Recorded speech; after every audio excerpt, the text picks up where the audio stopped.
Ang kwento ni Tomby.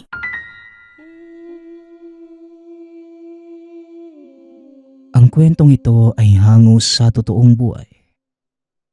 Mula ito sa isa nating tagapakinig na itago na lang natin sa pangalang Jello. Walang eksaktong taon. Probinsya ng Antique. Ang kwentong matutunghayan ay tatalakay sa kaganapan sa buhay ng mag-ama. Isasalaysay din dito ang kanilang pamamaraan, kung paano nila puksain ang mga aswang na madalas napapadayo sa tuwing sila'y magpapanak. Sa liblib na bahagi ng isang baryo, matatagpuan ang munting bahay na tinitirhan ng albularyo at kumadron ng si Tatang Marcelo. Katuwang niya sa pang-araw-araw na gawain ang dalawang anak na si Gina at Jello. Pasado 8:00 ng gabi, nang dumating ang mag-asawang Pili at Judo. Malakas ang buhos ng ulan kaya't pareho silang nabasa. Nagdadalang tao si Pili na ngayon ay manganganak na.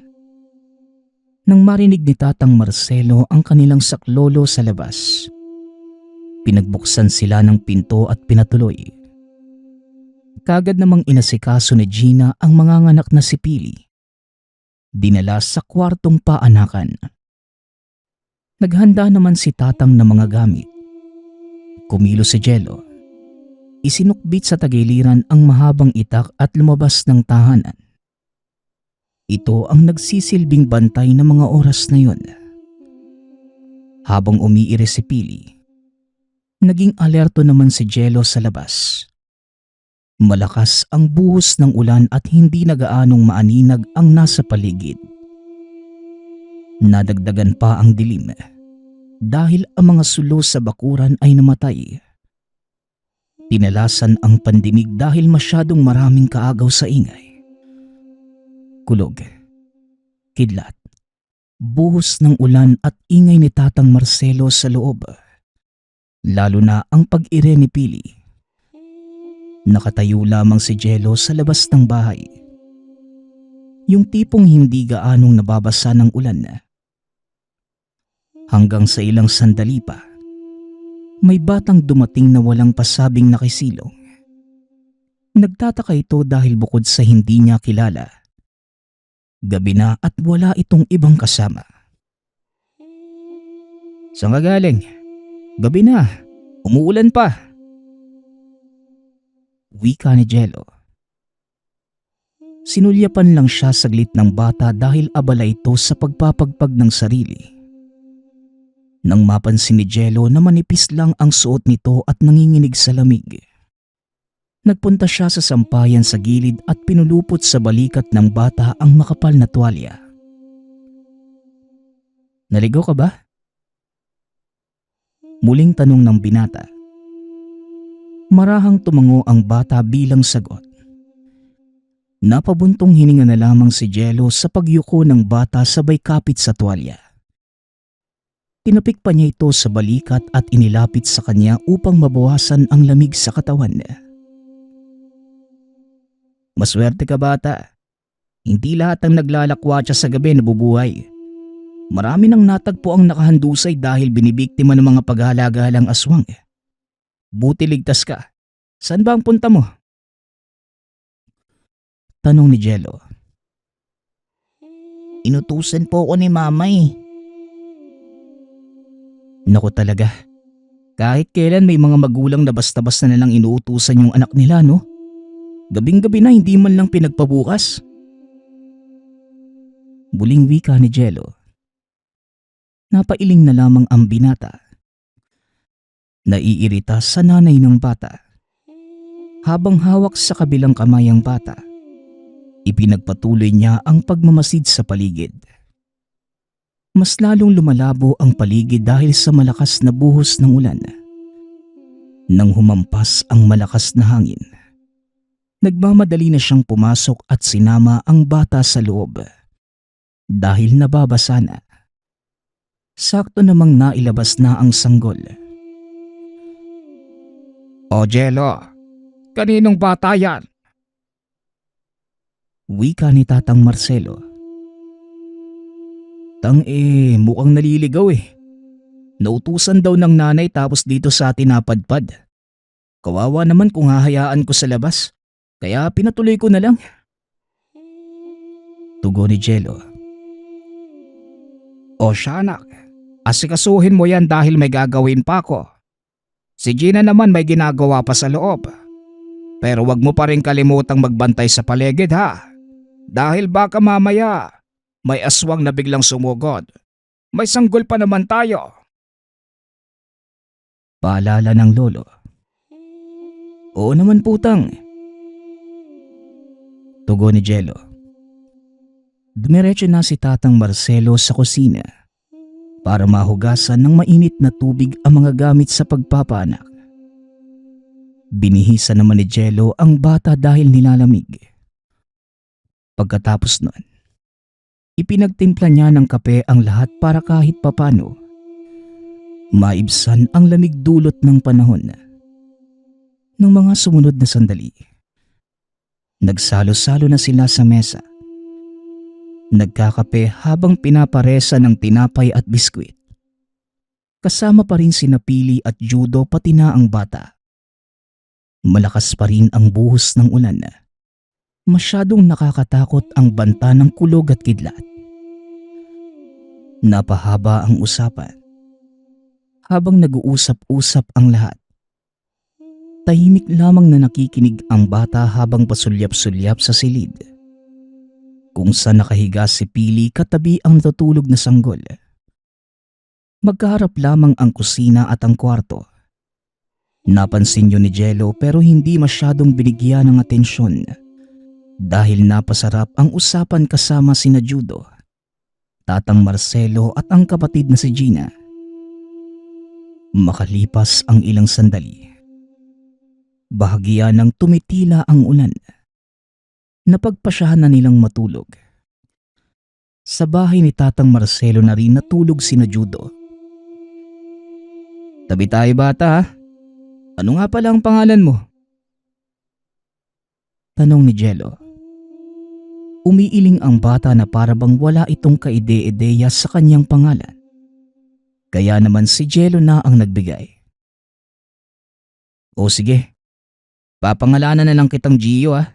Para naman hindi nalalayo sa pangalan namin ng ate Gina mo. Ayos lang pa sa'yo yun? Muling wika ni Jello. Ngumiti naman si Gio at nahiga na nang mabigyan ng una ni Jello. Nasa lapag ng kusina sila natulog dahil nasa sala sina Tatang Marcelo at Judo. Nasa kwarto naman sina Pili at ang sanggol, maging si Gina. Mabilis nakatulog si Jello gawa na rin ng pagod kaya't hindi napansin ang pagbangon ni Gio at ang paglakad nito papunta sa kwarto. Tulog na rin sina Tatang Marcelo at Judo kaya walang nakapansin sa kanya. Nakatayo ito sa mismong pinto ng kwarto. Kurtina lamang ang nagsisilbing harang kaya paghawi nito, makikita kagad ang nasa loob. Nakatayo lang si Gio at masamang nakatitig sa sanggol. Ilang sandali pa, dahan-dahan siyang lumapit at naupo sa gilid ng higaan. Napansin ni Pili ang paglapit ng bata at dahil hindi maisip kung anong masama, inaya pa niya itong tumabi sa kanya. Tumabi naman at napagitnaan nila ang sanggol. Bumalik sa pagtulog si Pili at doon na lumabas ang masamang balak ni Gio. Dahan-dahan itong nagpalit ng anyo bilang batang aswang na may kakilakilabot na itsura. Malaki ang ulo na kakaunti lamang ang hibla ng buhok. Mapupula ang nanlilisik na mga mata. Mahaba ang kuko. May tim ang buong katawan na. Naglalabasan ang mga ngipin at may mahabang dila. Sa pag-alingasaw ng amoy nito, naalimpungatan si Gina na nakahiga sa kabilang papag. Pagtingin niya, kagad siyang napasigaw na nagpagising ng lahat. Naunang pumasok si Jello dahil nasa tapat lamang naman siya ng kwarto. Kagad niyang hinila palabas ng kwarto ang batang aswang habang pilit pinipigilan ang akma nitong pagkagat. Tumulong naman si Judo. Itinali nito at nagmamadali na rin si Tatang Marcelo sa paghanda ng mga ipapakain dito bilang parusa sa kapahangasan. Hawakan niyo ang bibig ng maipakain ko ito. Utos ni Tatang Marcelo. Sa amoy pa lamang ng hinanda, nagpupumiglas na ang aswang pero hindi magawang makawala dahil sa mahigpit na pagpigil ni Jello at Judo. Sa isang maliit na pinggan, ibinuhos ni Tatang Marcelo ang isang garapa ng langis ng Jesus Nazareno. Hinaluan na rin ng katas ng makabuhay, pinitpik na bawang, isang kutsara ng asin, at iilang dakot ng pulbura ng balang tanso. Nang maihalo ng maayos, walang pag-aatubiling isinubo lahat sa aswang. Nang isa ito matapos malunok at dahil sa lakas, pati sina Gina at Tatang Marcelo ay tumulong na sa pagpigil. Sinubukan pa uling makawala pero huli na dahil sinira na ang lamang loob, buhat sa nalunok na pagkain. Ayan ang napapala ng aswang na ang lakas ng loob man loob para makapangbiktima. Itali niyo pa ring mabuti dahil hindi pa tapos sa pagsira ng laman niya ng binigay kong sopas. Wika ni Tatang Marcelo. Itinali nila ng maayos ang mga kamay at magkabilang binti at paa ng batang aswang. Nanigas na ito dahil wala ng buhay. Isinilid na rin nila sa sako at sinigurong selyado upang hindi umalingasaw ang amoy. At dahil bumuhos muli ang malakas na ulan, itinali na muna sa haligi ng bakod sa labas at iniwanan. Bumalik na sila sa loob. Nabaling ang atensyon sa pagsuri sa magina. Mabuti na lang at walang masamang nangyari sa mag-ina ko. Dahil kung meron man, baka buong lahi ng aswang na yon ang aking hamuni ng kamatayan. Wika ni Judo. Pasensya na kayo ha. Kasalanan ko eh. Akala ko ordinaryong bata. Aswang pala. Tugon ni Jello. Hayaan mo na, Jello. Hindi naman lahat ng aswang lumilitaw ang palatandaan. Mapanlin lang ang mga yan. Ang importante, ligtas ang lahat. Wika ni Tatang Marcelo. Bumalik na sa pagkakahiga si Pili at tinabihan na ni Judo. Nasa kwarto na lang din natulog sina Tatang Marcelo, Gina at Jello, na may kanya-kanyang katabing patalim para kung may mapagawi pang aswang, may maipanglalaban sila kagad. Ngunit sa kabutihang palad, wala nang nilalang na sumubok. Kinabukasan, sa muling pagsapit ng dilim, meron muling mag-asawang napadayo sa bahay ni Tatang Marcelo. Umuulan din ang mga oras na yon dala ng banta ng bagyo. Inasikaso nila kagad ang mag-asawa, lalo na ang mga nganak na. Katulad ng nakasanayang gawain, si Jello ang nagbantay sa labas habang si Gina naman ang umaasikaso sa panganganak sa loob. Nasa labas din ang asawang lalaki na si Tonyo, hindi mapakali at hindi makapaghintay na masilayan ang isisilang nanak. Samantala, habang todo buhos ng atensyon si Tatang Marcelo at Gina sa pagpapaanak, may aswang namang nagsusumika pumuslit sa loob. Dumaan ito sa likod na bintana. Sina Jello at Tonyo ay nasa harapan nagbabantay. At dahil sa napakalakas na buhos ng ulan, hindi kagad napansin. Nang mailuwal na ang sanggol, at sa unang pag-iyak nito, napangiti ang aswang at walang pagdadalawang isip na pumasok Gumapang ito sa bubong at nanatiling tahimik hanggang sa nasilayan ang bagong silang na sanggol. Kasabay nun ay ang labis na pagtataka ni Tatang Marcelo at Gina dahil sa kalabisang pag-iyak ng sanggol. Hindi normal ang iyak. Tila may iba pang dahilan. Pati ang ina ay napapatanong na rin. Teka, bakit ganyan umiyak ang anak ko? Tatang Marcelo, nangingitim ang anak ko. Wika ni Gloria. Gina, tawagin mo sina Jello. Bilisan mo! Utos ni Tatang Marcelo. Nagmamadali namang lumabas si Gina at tinawag ang kapatid. Pumasok na rin si Tonyo at siya pang unang nakakita sa aswang na nakalambitin sa bubong. Kagad namang kumilos si Jello at pinaputukan ito gamit ang dalang armas. Hindi natamaan dahil madaling nakailag. Pero sa halip na lumabas, bumaba pa ito at naghasik ng lagim. Nagmamadaling inilipat ni Tatang Marcelo at Gina si Gloria at ang sanggol sa sala. Samantalang sina Jello naman at Tonyo, sila ang kumalaban sa aswang. Masyado itong mabangis na tila tigreng kakalabas lamang ng kulungan. Nagkabutas-butas na rin ang iba't ibang bahagi ng bubong, maging ng dingding dahil sa paulit-ulit na pagpapaputok ng baril. Pero walang ni isang balang bumaon sa katawan nito. Maliksi at mabilis makailag. Jello, wag mo nang paputukan. Hulihin niyo at itali. Wika ni Tatang Marcelo. Hinagis ng matanda ang lubid na kahapon pa ibinabad sa langis. Sinikap naman nila Tonyo at Jellong mahuli ang aswang. At nang tuluyang mahuli, kagad nilang itinali. Subalit kapalit nun ay ang pagtamo ng kalmot sa kamay at braso. Hindi na nila yon alintana dahil mas nangingibabaw ang ideyang mahuli ang aswang at maparusahan sa ginawang pagsalakay. Kahit nakatali na ang nilalang, naging malikot pa rin. Nagpupumiglas at pilit pinapakawala ang sarili.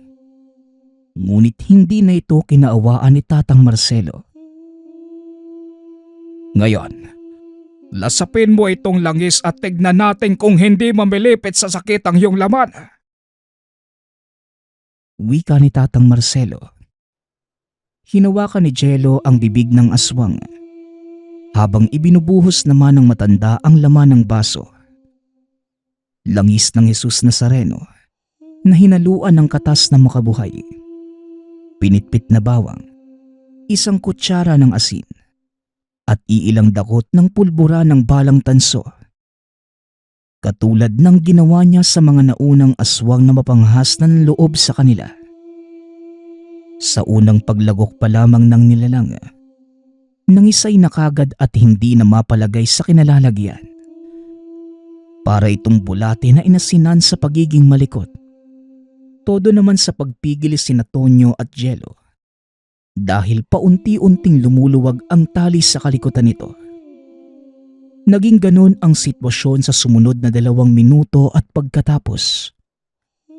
Napatango na lamang ang ulo ng aswang at hindi na gumalaw. Wala na itong buhay. Nakahinga naman ng maluwag ang lahat. Sa puntong yon, umupa na ang iyak ng sanggol at bumalik na sa normal na kulay ang balat. Hindi na katulad kanina na nangingitim. Kumalma na rin ang lahat at ang aswang ay sinilid sa sako matapos maibalot sa kumot. Pagkatapos, inilabas at pansamantala munang itinali sa haligi ng bakod at sa pagtila ng ulan ibabaon sa hukay. Katulad ng aswang sa nagdaang gabi. Naku, sa tuwing may manganganak na lang may napapadayong aswang. Bakit ganun po, Tatang? Tanong ni Gina. Ang mga aswang na yon ay bagong silang na sanggolang tawag ng bituka kaya ganon. Siya nga pala, Jello. Bakit hindi mo napansin ang aswang na yon? Nakapasok pa talaga. Kamunti ka na tayong lahat doon. Tugon ni Tatang Marcelo. Pasensya ka na tang ha. Dahil na rin siguro sa maingay ang paligid buhat ng ulan. Saka hindi yun dumaan sa harap eh. Wika ni Jello. Tatang Marcelo, wag na po kayo mag-away. Kasama ko si Jello kanina at hindi talaga yun dumaan sa harapan. Siguro sa likod. Pero ang importante ngayon, ligtas tayo lahat at walang ni isang napuruwad. Ligtas din naman yung mag-ina ko eh. Yun ang mahalaga. Sabat ni Tonyo. Napatango na lamang si Tatang Marcelo at naghanda muli ng sopas sa baso. Tinawag niya itong sopas dahil wala siyang ibang maisip na ipangalan. Pero sigurado ang kamatayan sa sinumang aswang na makainom. Pinalipas nila ang gabi na parehong walang gustong umidlip. Nababahala na baka may aswang pang nagtatago sa tabi-tabi. Kinabukasan, pagsikat ng araw naging abala si Tatang Marcelo at Jello sa paghukay para mailibing ang bangkay ng aswang. Sa kalagitnaan ng kakahuyan sa tabi ng ilog nila ito inilibing. May kalayuan sa kanilang tahanan at sa iba pang kapitbahay. Habang buhos na buhos ang atensyon nila roon, si Gina naman sa kabilang banda ay abala rin sa paghahanda ng mga gamit sa panganganak. May nakatala ng manganganak sa kanila mamayang gabi. Sa kalagitnaan nun, may mag-inang dumating. Malaki ang tiyan ng ina at umiiyak naman ang bata. Si Gina bilang isang babaeng likas na maawain. Napukaw ang damdamin sa dalawa at pinatuloy. Mabuti na lang po at may tira pa kami kaninang agahan. Pagtiyagaan na lang po ninyo. Ano po palang pangalan mo at ng bata? Tanong ni Gina. Ako nga pala si Lucia. Ito naman ang anak ko si Lucas. 5 taon pa lang pero wala nang amang nakagisnan. Babaero kasi kaya iniwanan na namin. Tapos ngayon, kami ang naghirap at walang natutuluyan. Tugon ni Lucia. Bakit naman po? Sa kanya kasi ang bahay at pinalayas kami. Hindi naman kami taga rito kaya hindi ko na alam kung saan pupunta. 3 araw na kami naglalakbay at walang mahanap na tirahan. Huwag po kayong mag-alala.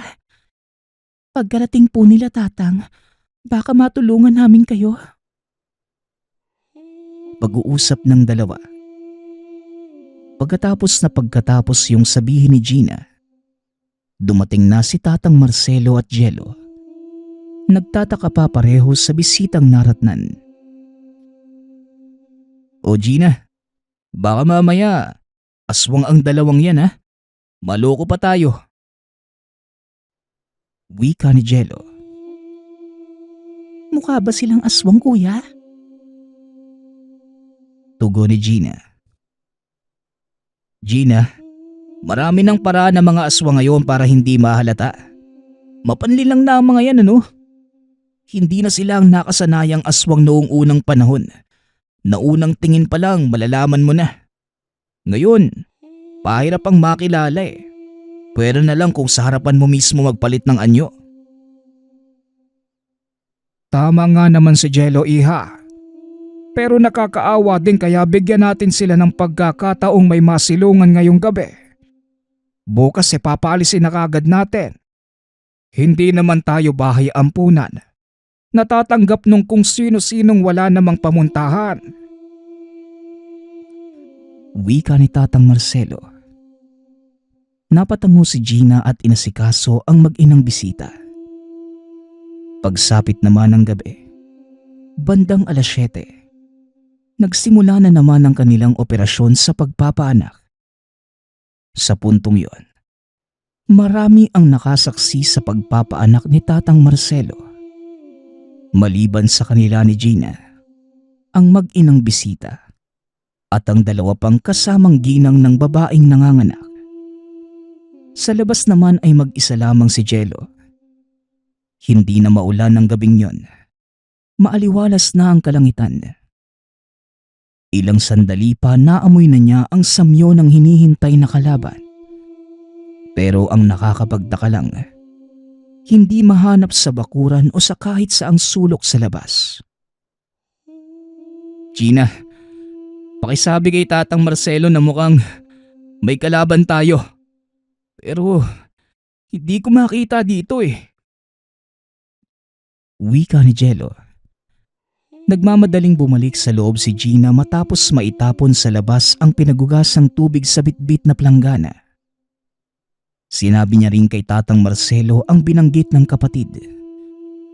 Napahigpit ang hawak ni Jello sa dalang armas. Kinapa ang bulsa at sinigurong may laman pang balang tanso. Hoy aswang, nasan ka na? Lumabas ka na dyan nang matikman mo itong balang tanso. Takot kayo rito, hindi ba? Tanong ni Jello. Pinatalas ng binata ang paningin at lumapit sa nagyayabungang halaman sa unahan. Sinuri din yon pero walang nahanap na aswang. Pati ang kabilang bahagi ay wala rin. Tinignan na rin ang bubong, ang likod ng bahay at ang harapan. Subalit wala talagang maski anino ng hinahanap na aswang. Nagtataka na si Jello at dahil wala nga talaga, kunot-noo siyang bumalik sa loob ng tahanan. Kagad na iputok ang baril matapos maratnan ang aswang na akma ng dadambahin ang nakatalikod na ginang. Umandusay ito matapos matamaan sa balikat. Muli ring pumakawala ng bala nang mapansin ang batang aswang na nasa itaas. Nakatapat pa talaga sa sanggol.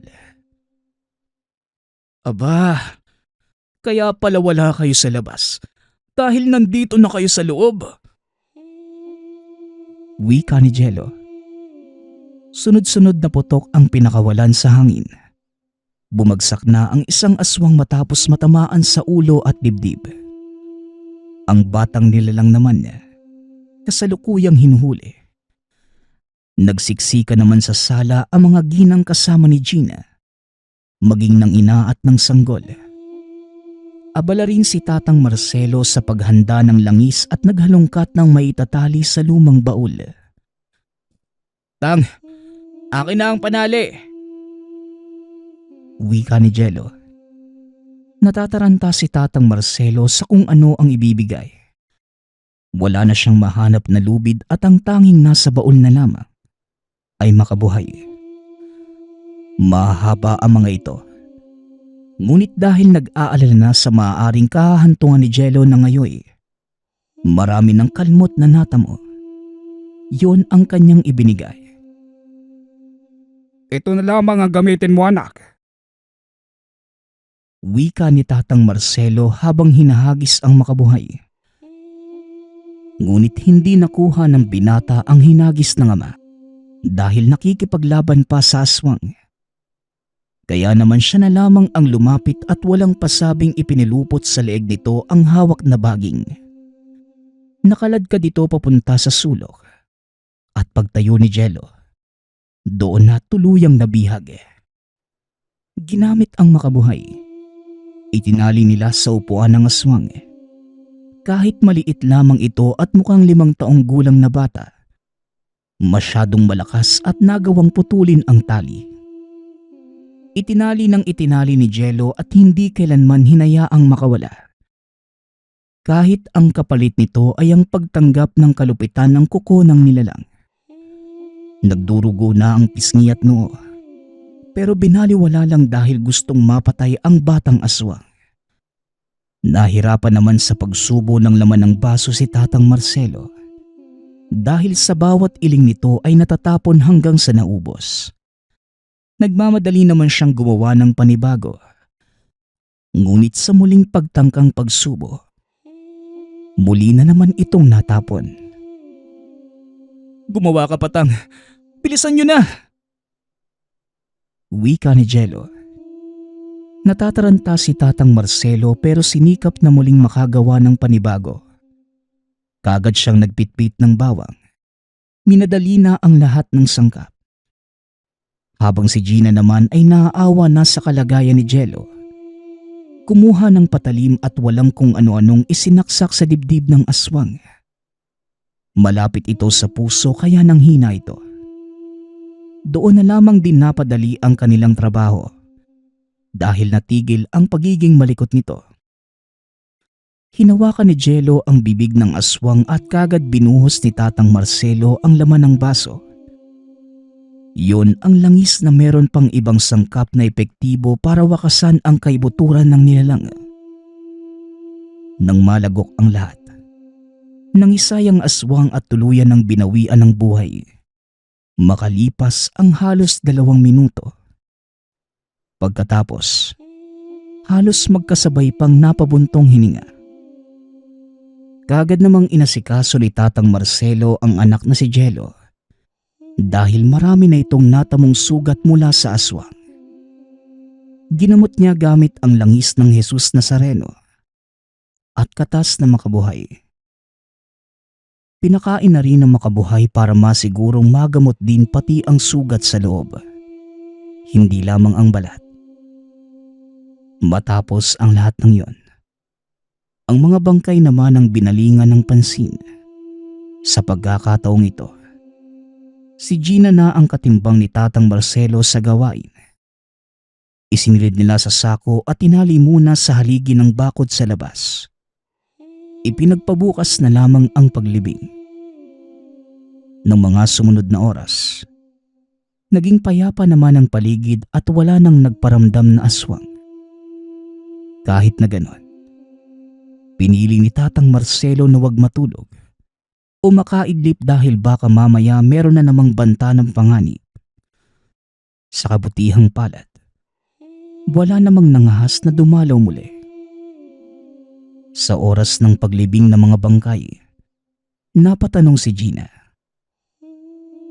Tatang, sina Lucia at Lucas po, nakita niyo ba? Tanong ni Gina. Hinahanap mo ba? Nandito lang sa harapan natin oh. Tugon ni Jello. Nanlaki ang mga mata ni Gina sa sagot ng kapatid. Teka, sila ang aswang kagabi? Nagulat ka pa? Wala naman tayong ibang kasama kagabi kung hindi sila lang. Isipin mo, babae at bata ang sumalakay sa atin. Ibig sabihin lang sila yun. Wika ni Jello. Nakagat pa ni Gina ang daliri at nahiya kay Tatang Marcelo. Siya ang nagpatuloy sa mga yon. Kaya naman ganun na lamang ang kanyang reaksyon. Hayaan mo na, Gina. Ang importante, nakaligtas tayong lahat lalo na ang sanggol. Doble ingat na lang tayo at huwag pairali ng awa. Kasi dyan tayo naiisahan. Maging alerto na lang din upang matapatan ang banta ng kapahamakan. Wika ni Tatang Marcelo. Parehong napatango sina Gina at Jello. Tapos na rin ang paglibing sa mag-inang aswang. Kaya naman nagsiuwian na sila. Ng mga sumunod na araw, wala pang nagpatalang manganganak kaya naman pansamantalang nakaligtas sa banta ng aswang sina Tatang Marcelo. Pero kahit ganon, palagi pa rin nakahanda ang baso ng sopas ni Tatang Marcelo. Para kung sakaling may mangahas, nakahanda na silang lumaban. Ang susunod nating kwento ay mula sa isa nating tagapakinig. Naitago na lang natin sa pangalang Kuwing. Taong 2003. Probinsya ng Masbate. Bata pa lamang mahina na ang katawan ni Kuwing. Kaya sobra ang proteksyon sa kanya ng ina. Sa takot na mapahamak ito o kaya na may mabalian ng buto. Palagi lamang nasa kunan kahit 7 taong gulang na. Dahil mabisyo ang ama at kawalan ng pinansyal para sana may pagamot, o mapatignan man lamang sa espesyalista para malaman kung anong kalagayan ng anak. Wala silang napagpilian kundi ipatingin ito sa albularyo. Ayon dito, dinapuan ng sumpa ang bata dahilan ng paghihina ng katawan. Ngunit hindi matukoy ng manggagamot kung anong klaseng sumpa dahil wala namang makitang bakas o palatandaan kung tao o elemento ang gumawa. Anak, kumain ka na. Paano lalakas ang katawan mo kung palagi kang hindi kakain? Anak, kailangan mong tulungan ang sarili mo. Wika ng ina. Natawagin na lang natin sa pangalang Caridad. Nay, ayaw po lasa. Pait po pagkain eh. Nay, huwag kayo iyak. Gagaling po ako, sabi itim tao. Pero takot ako, Nay. Takot ako. Tugo ni Kuwing, na ipinagtaka naman ng mga magulang. Itim na tao, Caridad.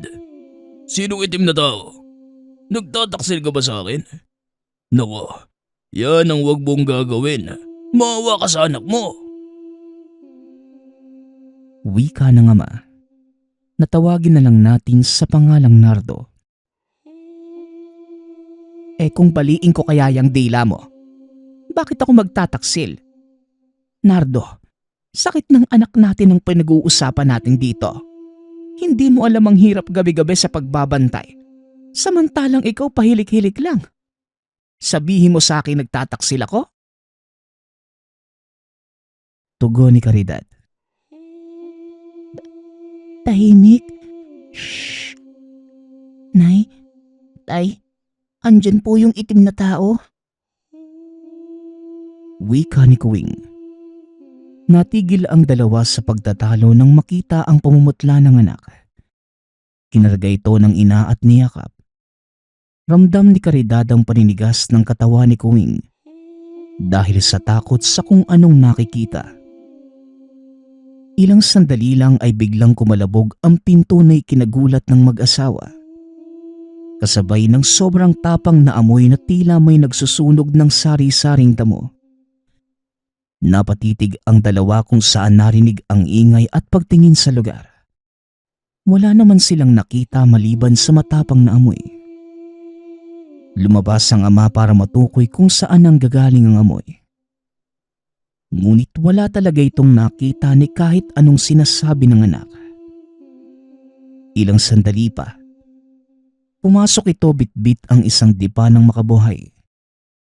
Inisip ng ama na baka aswang ang tinutukoy ng anak na hindi nila nakikita. Inilagay niya ang makabuhay sa gilid ng kuna.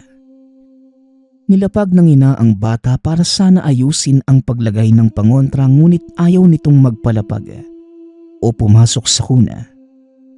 Kaya wala nang nagawa ang ina kundi kargahin na lamang ang bata. Maghapong ganito ang sitwasyon nilang mag-ina. Caridad, ipatawag na kaya natin yung albularyo. Mukhang wala nang planong magpalapag si Kuwing eh. Baka mapano ka din yan sa sobrang pagod. Wika ni Nardo. Naisip ko nga munang umuwi na lang muna sa amin. Natatakot din ako. Nardo, bago magdilim magligpit ka na ng gamit. Mas mabuti kung kasama ko si na Mamay. Tingin ko, may kakaiba din talaga dito sa bahay natin. Tugon ni Caridad. O siya, sige. Kung yan ang pasya mo. Nahiya nga lang ako sa tatay mo.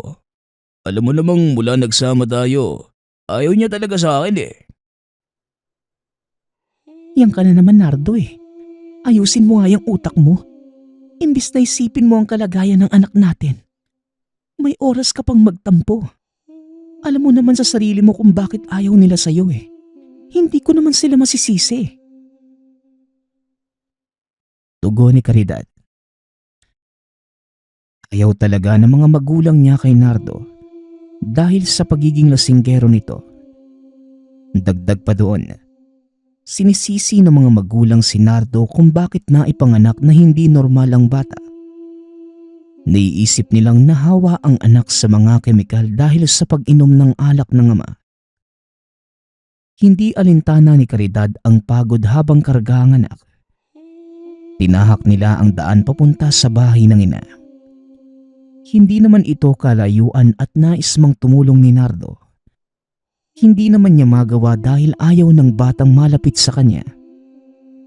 Dahil na din siguro mas madalas pa siyang uminom kaysa alagaan ang sariling pamilya. Bago pa tuluyang dumilim, narating na nila ang bahay ng mga magulang. Abala ang ina sa pag-ayos ng mesa na lalatagan ng hapunan sa kusina nang makitang papasok ng bakuran ang tatlo. Naku, Lucia. Madali ka. Ang anak mo. Lucia, ang tagal mo. Ano bang ginagawa mo dyan? At hindi mo man lang malabas yung anak mo. Wika ng ina ni Caridad. Natawagin na lang natin sa pangalang Nanay Feliz. Anak, sige na. Ipasok mo na yung bata sa ang gamit niyo. Mamaya nyo na ayusin. Kakain na muna tayo. Tamang-tama ang dating nyo't nakahain na ang nanay mo. Dalhin at lalamig ang pagkain. Parang hapong-habo kayong dalawa. Naglakad lang ba kayo? Wika naman ng ama ni Caridad. Natawagin na lang natin sa pangalang Tatay Lucio. Opo. Sayang ang 20, malapit lang naman po. Sa kanay, pakikuha naman muna ang bata. Naiihi na po talaga ako kanina pa. Wika ni Caridad. Ang banyo ay nasa likod ng bahay sa pagitan ng dalawang puno ng suha. Kaunting description lamang sa lugar. Gawa sa salindang o dahon ng nyog na pinagtagpi-tagpi ang dingding. Walang ilaw. Madalas bitbit lamang ang gasera kapag may tawag ng kalikasan. Ni hindi man lamang nakadala ng ilaw si Caridad dahil sa pagmamadali. Nang matapos, muli siyang nakaamoy ng pamilyar sa kanya. Katulad sa iniwang bahay, amoy ng inipong mga dahon at sinigaan. Palabas na siya ng banyo nang makarinig siya ng pagsutsot. Nang ilabot ang buo niyang katawan at patakbong pumasok sa loob ng tahanan. Naku anak, anong nangyari sa'yo? Hindi ko maipintay ang itsura mo. Halika na't kumain na tayo. Ako na muna ang bahala kay Kuwing. Nilalagnat ang bata May dala ba kayong gamot? Tanong ni Nanay Feliz. Nay, wala Kaninang tanghali may sinasabi po si Kuwing. Nakakita daw siya ng itim na tao. Plano po sana naming ipatawag ulit si Mang Teban para ipatingin ng bata. Tugon ni Caridad. Sige na. Kumain ka na at ako na ang magtatawag ngayon din. Nasa kabilang baryo lang naman. Magpapasama na lang ako sa pinsan mong nagmamaneho ng habal para may magatid sa amin. Nag-asawa ka kasi nang. Bigla itong tumigil sa pagsasalita. Atay, ano po? May sinasabi po ba kayo? Tanong ni Caridad. Lucia, tama na yan. Sige na't lumalalim na ang gabi. Tignan mo na lang ang apo mo. Kahit ganyan pero napakagandang bata. Saka napakamalaanghelang muka. Sita ni Nanay Feliz.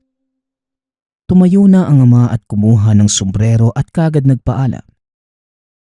Habang tinatapos ni Caridad ang pagkain, naalala niya ang kaganapan sa palikuran. Gusto man niyang ikwento sa ina, ngunit nagdadalawang isip ito na baka kung ano pang isipin sa kanya dahil sa sitwasyon. Ibinaling na lamang ni Caridad sa pagkain. Habang ang anak naman, sinusubuan ng lola. Ang nakakatuwa, mukhang wala itong sakit at napakapanatag ng pagbumuka. Minuto lamang ang nakalipas at nakaligpit na sila sa kusina Samantalang ang asawa naman, nakatulog na tila hindi man lang nag-aalala sa sitwasyon. Napailing na lamang si Caridad na nakatingin sa ina habang nilalaro ang bata. Sa pagpapatuloy ng kwento, ilang sandali lang ay dumating ang ama na kasama ang albularyo. May bitbit pa itong maliit na gansingan. Pinatugtog niya ito habang may binibigkas na mga kataga. Nasa tapat sila ng pinto nang huminto ang manggagamot. Shhh! Nandito na siya.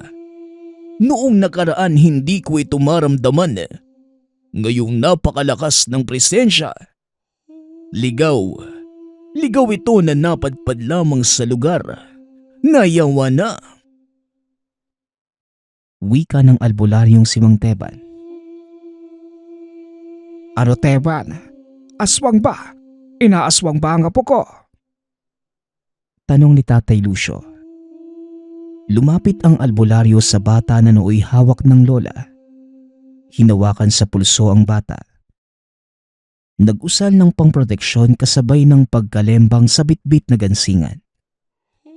Napansin ng pamilya na umiihip ang albularyo sa hangin. Nagulat pa sila sa reaksyon nito. Dinadama ang noo habang nagbibigkas ng kung anong orasyon. Segundo lamang ang nakalipas. Biglang tumirik ang mata ng bata.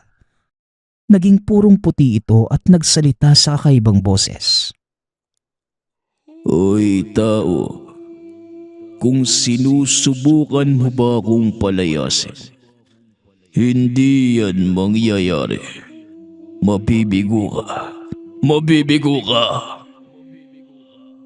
Wika ni Kuwing sa kakaibang boses. Ikaw halimaw, bumalik ka sa pinanggalingan mo. Walang kasalanan sa iyo ang ginagambala mo. Alam mong may limitasyon kayong mga nilalang ng dilim. Ngayon, kapag ipinagpilitan mo ang gusto mo, mapipilitan din akong patayin ka. Alam kong alam mo ang kahihinat na nito. Kaya kung magmamatigas ka, alam mo na ang mangyayari. Wika ni Mang Teban sa nilalang. Habang nag-uusal ng mga dasal, umiihip ito ng hangin papunta sa bata. Pumikit at tinaas ang kamay. Dahan-dahang idinampi sa noo ng bata na ng mga oras na yon. Nakahiga na sa upuan at katabi ang mga magulang. Biglang nangisay ang bata. Nanginig ang katawan. Biglang sumigaw ng napakalakas na tila sobrang nasasaktan. Itinaas ng albularyo ang isang kamay. Ginilit sa leeg ng bata. Segundo lamang ang nakalipas nang mawalan ito ng malay. Nasipat na tila nagbago ang aura ng bata. Nakatulog na ito na tila walang nangyari. Tumayo ang albularyo at kinalansing muli ang hawak na gansingan. Lucio, kumuha ka ng baon ng nyog at maglagay ka ng baga. Magpapausok tayo. Kung maaari, huwag niyong iwanan ang batang nag-iisa. Hindi tayo nakakasigurado sa mga mangyayari. Sa ngayon, malakas na proteksyon ang ibibigay ko sa kanya. Pero hindi ko din maipapangako kung babalik pa ba sa normal ang galaw niya. Pero isa lang ang sigurado ako. Natanggal ko na ang pagkakagapos sa kanya ng nilalang na kung tawagin ay ados. Isang uri ng kapre. Mapaminsala ito at talagang hindi kayo tatantanan hanggat hindi nakukuha ang buhay ng biktima. Wika ni Mang Teban. Buong akala ng pamilya.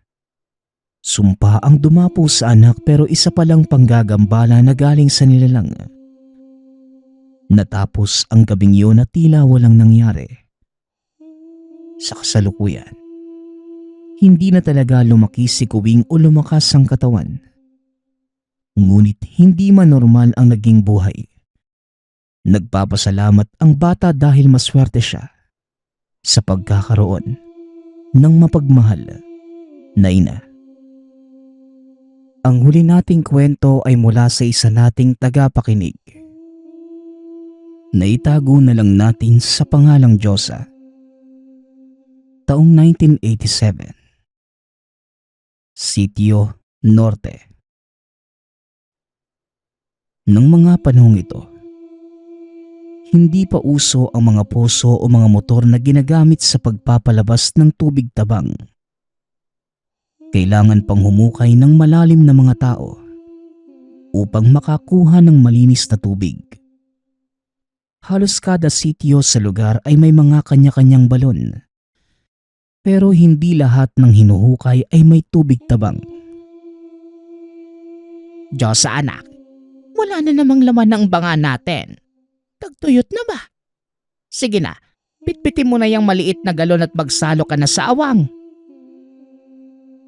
Wika ng inang tawagin na lang natin sa pangalang Miding.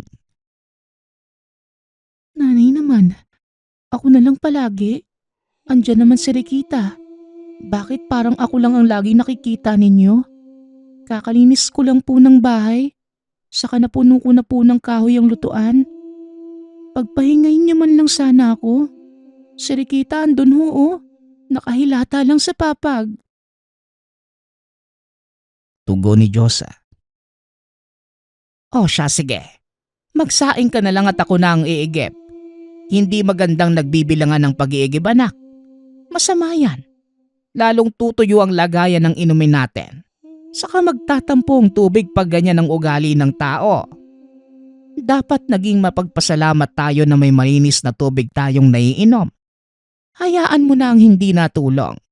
Iba ang gumagawa ng bukal sa loob, anak. Yan ang itatak mo sa isipan mo. Wika ng ina. Bitbit nito ang galon papuntang awang. Siya na lamang ang nagsalok. Kaunting description lamang sa lugar. Ang awang ay isang lugar sa sitio kung saan makakakuha ng malamig, malinis at matamis na tubig tabang. Maswerte ang sitio sa pagkakaroon ng awang. Mababaw lamang ang hukay dahil gawa ng purong daliping bato ang nasa ilalim at matigas kung hinukay. Sa lugar na ito, ni minsan ay hindi natuyo ang awang kahit ilang El Nino pa ang nagdaan. Ang paniniwala ng mga taga-sityo, awang ang pinangalan sa lugar dahil nasa pangangalaga ito ng diwata. Marami ang nakapagpatunay na tuwing sasapit ang kabilugan ng buwan, may naririnig silang tinig na tila kanta ng diwata. Sa pag-aalala sa ina, minabuti na din ni Diyosa na sunduin ito. Matarik ang pababa ng awang at kung may edad na, mahihirapan ito sa pag-akyat lalo na't kung walang ibang tutulong. Nay, ako na po ang mag-aakyat niyan. Sige na po, kaya ko na po yan. Saka, natatakot ako na baka takihin kayo ng pananakit ng likod niyo. Wika ni Diyosa. Halika nga, tulungan mo na lang ako para magaan at mapabilis tayo. Yung kapatid mo, huwag mo nang asahan at mag-aaway lang kayo. Kahit anong gawin natin sa kanya, pag ayaw niya hindi natin mapipilit. Saka anak, palagi mong tatandaan ha, nakakahawa ng malas ang ganyang ugali. Pasalamat ako na isa sa inyong dalawa ang may kusa. Iba ang hatid na swerte ng taong hindi mabilang sa trabaho. Tandaan mo yan. Tugon ni Nanay Miding. Dahil sa pangaral ng ina, kaya lumaki si Diyosa na masipag at may kusa sa gawain. May mga pagkakataong naaabuso ito ng kapatid, pero hinahayaan niya na lang. Umaasa ito na balang araw makukuha din ng kapatid ang aral na para sa kanya. Taon na din ang lumipas at nasa sekundarya na ang dalawa. Dahil sa kani-kanilang oras sa eskwela, madalas hindi na nagagawa ng maayos ang gawaing bahay. Lalo pat abala din ang ina sa pag-angkat ng mga paninda sa bayan at gabi na nakakauwi. Araw ng Biyernes, maaga ang uwian ni Josa. Naisipan niyang daanan ang ina sa pwesto para tulungan sa mga paninda. Pinaunan na niya ang kapatid para man lamang makapagsaing ng maaga. Nay, marami pa po ba kayong paninda? Tutulungan ko na po kayo para makauwi na po tayo ng maaga. Wika ni Josa. Naku anak, sana sinamahan mo na lang ang kapatid mo sa bahay. Kaya ko naman ito. Tugon ni Nanay Miding. Nanay, para po minsan matuto din siyang kumilos. Ibalot mo po ang ibang paninda mo at iikot po ako dyan sa labasan. Bebentahan ko po yung mga kaklase ko. Malapit lang dito yung bahay nila sa lugar eh. Muling wika ng dalaga. Mag-aalas 7 na sila nakauwi. Bit-bit ang mga gamit na pinaglagyan ng mga paninda. Habang papasok ng tahanan, nagulat ito na wala man lang ilaw ni walang indikasyon na may tao sa loob ng bahay. Pagkabukas ng pinto, nabagsak nito ang dalang mga gamit sa gulat nang makita ang kapatid. Binuksan nila ang ilaw at tumambad sa kanila si Riquita. Nanginginig sa takot habang nakasuksok sa isang gilid. May hawak pa itong galon ng tubig na hindi pa napupuno. Tila nakakita ng nakakatakot dahil sa reaksyon. Niyakap ito ng ina. Pinakalma at dinama ang noo. Maging ang katawan ni Riquita ay mainit. Indikasyon na inaapoy ito ng lagnat. Hindi na nagsalita ang ina. Binuhat ang anak at tinakbo ito sa bahay ng albularyo. Malapit lamang sa kanila. Nakasunod naman si Josa para umalalay. Ilang sandali lang, narating nila ang bahay ng manggagamot na tawagin na lang natin sa pangalang Mamang Toyang. Medyo may kadiliman ang lugar. Dahil ang tahanan ng matanda ay gasera lamang ang ilaw. Nasa tapat pa lamang ng bakod. Tinawag na nila ang manggagamot dahil maraming asong nasa labas ng tahanan ng matanda. Segundo lamang ang nakalipas nang lumabas ang matanda na may bitbit na gasera at pinagbuksan sila. Nilatag ng ina ang bata sa papag na matanda. Maupo muna kayong dalawa. Huwag kayong mag-alala. Wala namang masamang mangyayari sa kanya. Wika ni Mamang Toyang. Hinawakan ng matanda ang noo ng bata maging ang mga kamay. Kumuha ng kapirasong luya at sinigas sa gaserang hawak. Hinipan ito sabay sambit ng mga kataga. Dinampi sa noo ng bata at gumuhit ng 3 krus sa noo. Habang nagbibigkas ng mga kataga. Sa kanilang pagmamasid at habang nagsasambit ang matanda, napapalakas ito na tila nahihirapan sa pagsasalita. Itinaas ni Mamang Toyang ang hawak na luya habang nagdarasal. Ilang sandali pa'y humikab ito ng napakalalim. Tila sobrang napagod at inaantok na. Minuto lang ang lumipas nang matapos ang matanda at nanghingi ito ng barya. Kasama ang luya ay tinali sa damit ng bata. Talagang merong nagbabantay sa awang. May nagawa ang anak mo, Meding. Kaya pinarusahan siya ng diwata. Mabuti na lang at hindi malala. Hindi ko masasabi kung anong nangyari. Ngunit batid ko ang presensya at puwersa ng nasaboy sa kanya. Bukas habang wala pang nakakasalo, kunin mo ang tinali ko sa damit ng anak mo. Ilagay mo dito sa puyo-puyo. Lagyan mo ng kaunting butil ng bigas pang alay. Humanap ka ng lugar doon na hindi naaapakan ng tao. Mainam kung magtutumpok ka ng batong dalipi at ilagay mo ito. wika ni Mamang Toya. Maya-maya pa ay nagpaalam na sila sa manggagamot. Kinabukasan, ginawa niya ang lahat ng sinabi nito. Hanggang sa lumipas ang ilang araw ay tuluyan ng gumaling si Riquita. Umaasa ang ina na sana'y maging tanda na ito sa anak. Naisip naman ni Nanay Miding na gumawa ng maliit na altar para makapaglatag ng alay at maging tanda din sa mga dayo sa lugar na dapat magbigay galang at respeto sa bantay ng awang. Nagpapasalamat nga pala ako sa nagpadala ng ating kwento. Naway nagustuhan niyo ang inyong napakinggan. Nagpapasalamat din ako sa lahat ng patuloy na nakikinig at sumusuporta sa ating channel.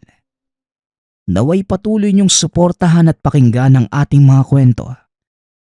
Hanggang sa muling pakikinig. Paalam.